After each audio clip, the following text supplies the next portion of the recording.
বারাকাত ইয়ারি থেকে লিখেছেন, পছন্দের মেয়েকে তাবিজ করে বিয়ে করা যায় হবে কিনা।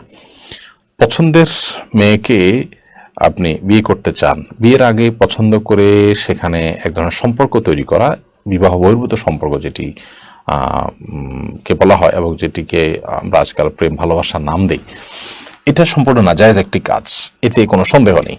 তবে যদি সেই পর্যায়ে কেউ না যান, শুধুমাত্র তার নানান দিক, বিশেষ করে দিনই কারণে তাকে ভালো লাগছে, তাহলে সেক্ষেত্রে বিয়ের প্রস্তাব দিবেন। স্বাভাবিক বিয়ে হলে হবে, না হলে নাই। কিন্তু তার জন্য তাকে তাবিজ কবজ করা এবং নানাভাবে তাকে বসায় আনার চেষ্টা করা হারাম, এবং এগুলো বেশিরভাগ ক্ষেত্রে শিরকের দিকে মানুষকে নিয়ে যায়, যার কারণে এগুলো কোনো অবস্থাতে জায়েজ নাই। সৎ উদ্দেশ্যে এই ধরনের কাজ করার কোনো সুযোগ নেই।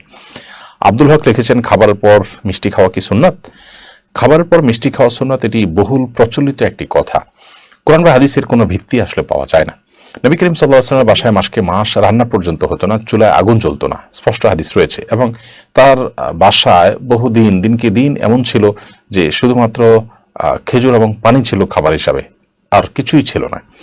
এরকম দিনকে দিন চলে যেত। সেখানে তিনি আগে বিভিন্ন পদের খাবার খেয়ে এরপরে আলাদা করে মিষ্টান্ন খাবার খেতেন, এবং সেজন্য খেয়ে তারপরে আলাদা করে মিষ্টি খাওয়া সুন্নাত, এরকম বলার কোনো সুযোগ নেই। নবী সাল্লাল্লাহু আলাইহি ওয়াসাল্লাম কোনো কথা কখনো বলেন নাই যে খাবারের পর মিষ্টি খেতে হবে বা খাওয়ার নির্দেশ করেছেন, অথবা তিনি এরকম খেতেন, এরকম কোনো হাদিস পাওয়া যায় না। তবে এটা ঠিক যে তিনি মিষ্টান্ন খাবার বা মিষ্টি জাতীয় খাবার তিনি পছন্দ করতেন। এই জন্য কেউ মিষ্টি জাতীয় খাবার নবী সাল্লাল্লাহু আলাইহি ওয়াসাল্লামের ভালোবাসায় তার পছন্দের আইটেম হিসেবে খেতে পারেন, সেটা ভিন্ন বিষয়, এবং সেটা অবশ্যই নবী সাল্লাল্লাহু আলাইহি ওয়াসাল্লামের ভালোবাসায় খেলে সওয়াবের কারণ হতে পারে। বাট খাবারের পরে আলাদা করে মিষ্টি খাওয়া সুন্নাত, ব্যাপারটা সেরকম নয়। এটি আমাদের সমাজে বহুল প্রচলিত, অথচ এর কোনো ভিত্তি কিন্তু এভাবে কোরআন হাদিসে বর্ণিত হয়নি।